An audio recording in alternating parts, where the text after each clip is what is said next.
Yo, what's up guys, welcome back to a brand new video. In today's video we're going to be ranking the Spider-Man movie villains. Now I've already did a video ranking the Spider-Man villains. You can go watch it in the related tab in the description below. But with that being said, today we're going to be ranking the movie villains. So it's going to be based off their appearance in the movie, how good their character was in the movie, and it's nothing to do with anything they've done in the comic books, so bear with me on that one. So just a little bit of a nitpick here. I've just seen on this list, Mysterio isn't actually here, and he was in Far From. At the end of the video, once I've ranked all the others, I'll say where I put Mysterio on this list, just so you guys know. But with that being said, let's get straight into it. So first one, Green Goblin, Spider-Man 1. Okay, I'm gonna go with A straight off the bat. Green Goblin, fantastic. Willem Dafoe did a great job with the Green Goblin. I really enjoyed him in Spider-Man 1. He isn't quite S. Like, he's there in A, he isn't quite there in S. But he's still there. He's still really good. Doc Ock, once again, I have to go with an A. There's a few things wrong with his character, like the fact that a part of his plan doesn't really make sense. Like, he knows he's about to blow up the city. His experiment is a bit flawed, and he doesn't understand this. I mean, you guess you could say the arms are the ones that are controlling him, but I don't know. I'd put him like I put him above Green Goblin, but like I don't think he's S. Like, he's A. He's a good villain. Like, he has good moments in there. His ties to Peter, he goes to his own arc. He learns a lesson by the end of the movie, which is good, because if he didn't, then he'd just be a two-dimensional villain. But still, he's alright. He's alright. Okay, so Harry Osborn. This is a hard one.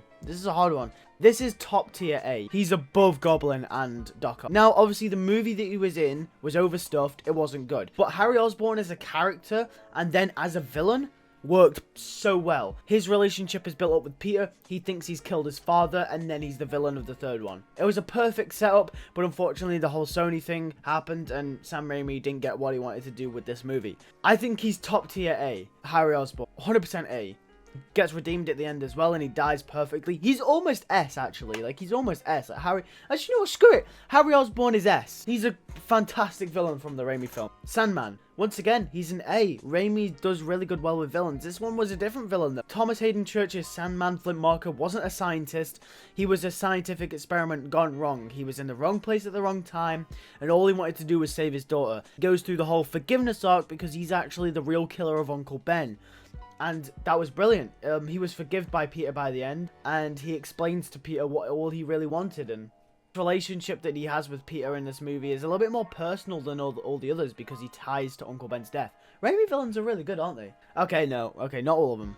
Venom, I'm gonna have to give it a C. I'm sorry. So basically, I'd want to give it a B because Eddie Brock wasn't actually too bad of a character, but he was kind of just shoehorned in there at the last moment. There was really no build up to that final battle with him being Venom. Like, he was just Venom, and then the final battle came along. Like, I feel like that worked more well for Sandman rather than it did for Venom. Like, Sandman and Harry Osborn, that build up to the final battle was there, but for Venom, it was just like, he's Venom now. We're in the third act. That's it. Lizard, once again, a C. Lizard, I really do love The Amazing Spider-Man 1. It's one of my favorite Spider-Man movies of all time, okay? And that's just because I grew up with it. Yes, it's nostalgia, but I love Andrew Garfield as Spider-Man. And here's the thing. This villain is stupid. I don't know what it is. Yes, I get Dr. Connors wants to grow his arm back, alright? But he turns the entire city into lizards for no reason. Why do you want to do that? You want to make the world a better place. You want to make humans more evolved. Why are you turning them all into lizards? Why can't you do something else? What are you doing? Electro, F. Hate the villain. I hate it. Hate him. God damn it. He makes no sense. Like, he just wants to be noticed. So then when Spider-Man gets the recognition, he goes bad.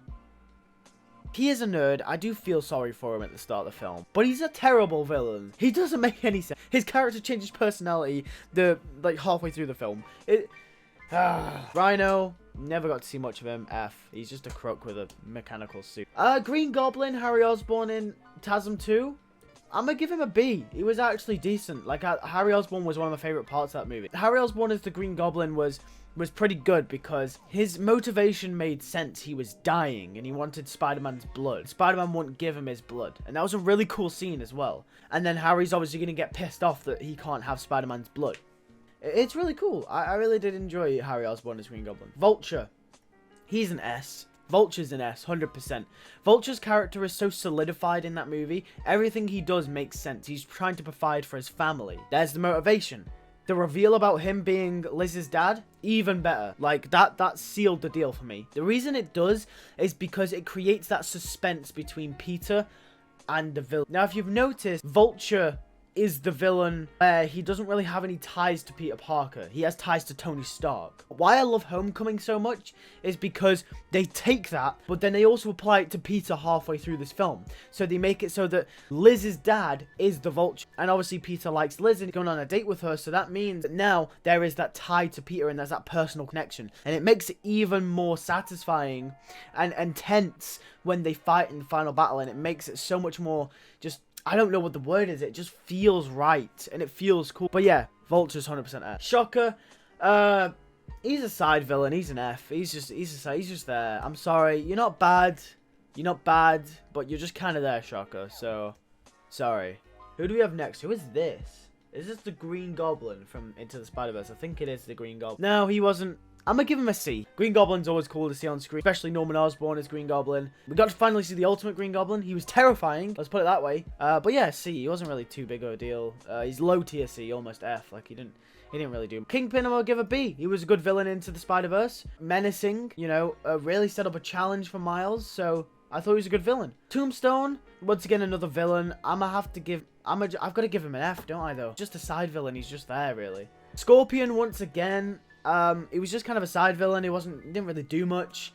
Doesn't mean they're bad. The only one that is bad here is Electro in F, because these other guys didn't really do much to the plot, so I can't really rank them in terms of all the others, because the others were like the main villains.